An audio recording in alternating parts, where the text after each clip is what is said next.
Baru dilantik, beberapa menteri kabinet Presiden Prabowo disorot karena pernyataannya yang menuai kontroversi, mulai dari penyalahgunaan surat resmi kementerian, soal pelanggaran HAM, hingga blunder kementerian paling ramping.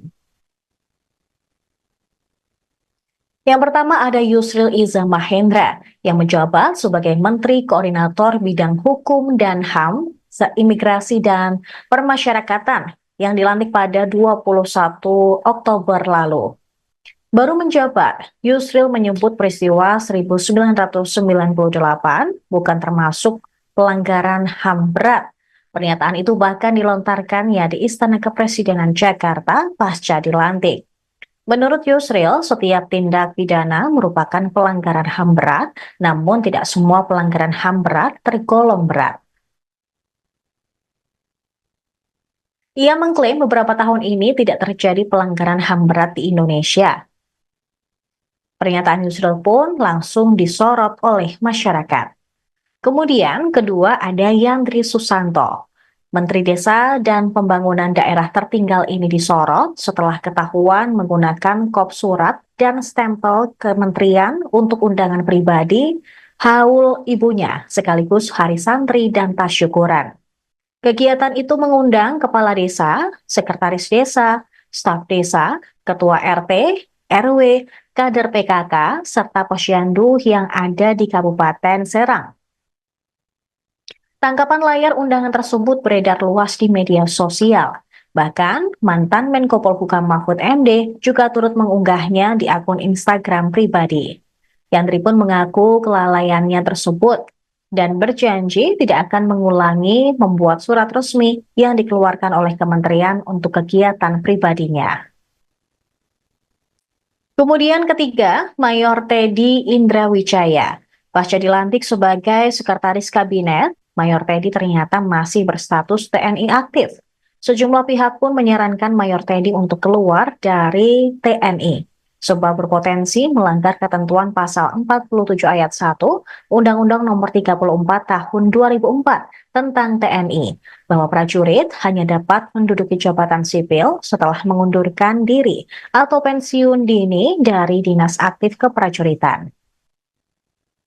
Namun Ketua Harian Partai Gerindra, Sufmi Dasko Ahmad mengatakan struktur Seskap saat ini berada di bawah Menteri Sekretaris Negara, sehingga Mayor Teddy tidak perlu pensiun dini dari dinas aktif keprajuritan TNI, sebab posisi Seskap maupun Mensesnek tidak termasuk ke dalam jabatan sipil, sebagaimana ketentuan pasal 47 ayat 2 Undang-Undang TNI. Kemudian Raffi Ahmad, aktor yang juga masuk ke dalam jajaran kabinet merah putih ini baru dilantik pada hari Senin kemarin. Dia resmi menjabat sebagai utusan khusus Presiden bidang pembinaan generasi muda dan pekerja seni. Ketika dilantik di Istana Negara Jakarta Senin kemarin, gelar honoris causa Raffi Ahmad turut disebut dan tercantum dalam Kepres. Gelar ini diberikan oleh Universal Institute of Professional Management atau UIPM di Thailand. Pemberian gelar ini pun sempat jadi perbincangan hangat karena UIPM disebut belum memiliki izin operasional di Indonesia. Bahkan warga Indonesia yang berada di Thailand juga sempat mengecek alamat kampus yang memberikan gelar tersebut dan hasilnya adalah bangunan sebuah hotel.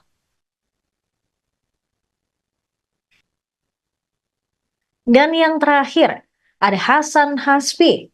Kepala Kantor Komunikasi Presiden ini disorot akibat pernyataannya yang dinilai blunder. Pendiri lembaga survei Cyrus Network ini mengatakan dalam kabinet Prabowo Gibran ada 7 menteri koordinator yang akan mengkoordinasikan kementerian di bawah mereka. Hasan Hasbi pun mengklaim kementerian Prabowo Gibran lebih ramping dari era Jokowi. Lalu ia membandingkan era Presiden Jokowi yang justru organisasi kementeriannya jauh lebih gemuk. Tercatat, di era Jokowi hanya ada 4 Menko.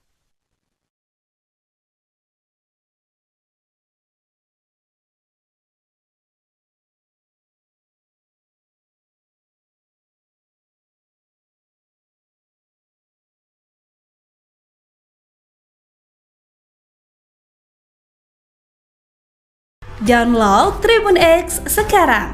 Menghadirkan lokal menjadi Indonesia.